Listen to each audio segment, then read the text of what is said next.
skills. Today, Rebecca will be giving her third speech, Get to the Point, from the Competent Communicator Manual. The objective of this speech is to persuade the audience to accept or approve the speaker's point of view. The title of her speech is Second Chance Dogs Need Your Help, and I'm repeating this again. So please welcome me again for bringing up Miss Rebecca.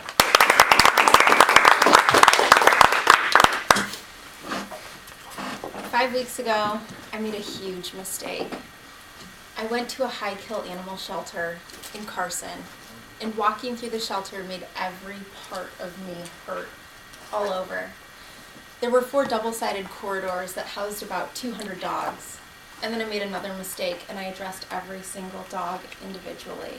I dropped down into a low squat in front of its kennel, even the ones that weren't approachable, the ones that weren't cute, the ones that looked like they had a past, and I talked to them for a little bit and then I moved on to the next dog. One stood out to me in particular. She was an 8-month-old black pit bull. She was cowered at the back of her kennel. She was so sad. She could be the poster child for one of those Sarah McLachlan commercials that just make you so sad. With some coaxing, she finally came to the front of the kennel, but her gait was that of a veal calf going to slaughter. Her ears were low and sad. They looked like little pigtails. And then she gave me the eyes, and I was hooked. So in that moment, I named her Little Miss Pibbs, and my experience adopting Pibbs has been eye-opening, and I want to encourage all of you to get involved with helping the shelter process too. First off, why should we even care? There are so many dogs in shelters, it's almost too big of an issue that can we even make a dent? What we know of today as pet dogs is a result of domesticating wolves thousands of years ago, and today we've bred them basically to be companion animals.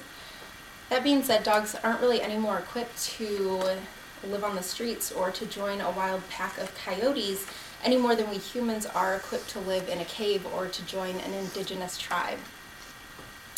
Additionally, U.S. taxpayers annually pay more than $2 billion for these shelter services. That's rounding up animals, it's caring for them, or euthanizing them in worst case scenario. And how many of us can say that we really know how these funds are being utilized? So for me, that was really eye-opening, just experiencing being at the shelter. One thing that really stood out to me was how slow the process was, and it's largely because they're so understaffed. In order to take a dog out of its kennel and play with it or interact, 2 conditions have to be met. It has to have been temperament tested by one of the staff members or a volunteer. A volunteer also has to be there to supervise that interaction.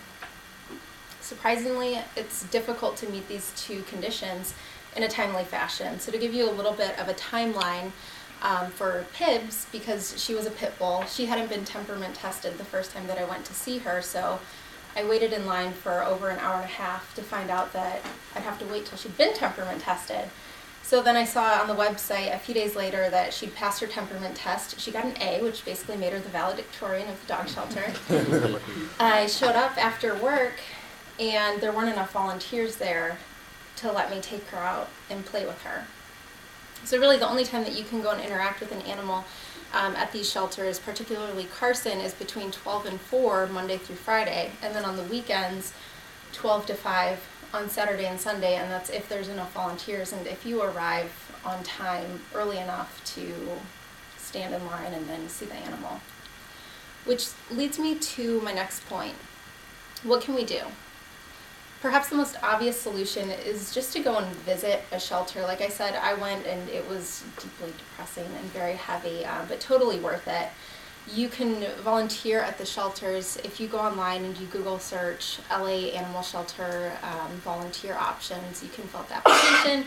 You can then attend an orientation session, and if interacting with animals or the public isn't really your thing, you can also volunteer other skill sets. Say if you're good at website development or PR or maybe photography. I know there's some other shelters around the country that have gone in and taken like glamour photos of the dogs, and that's led to positive, expedient results in getting them adopted. When I realized at the shelter that every little bit of help counts, that has also inspired me to get more involved in the process as well.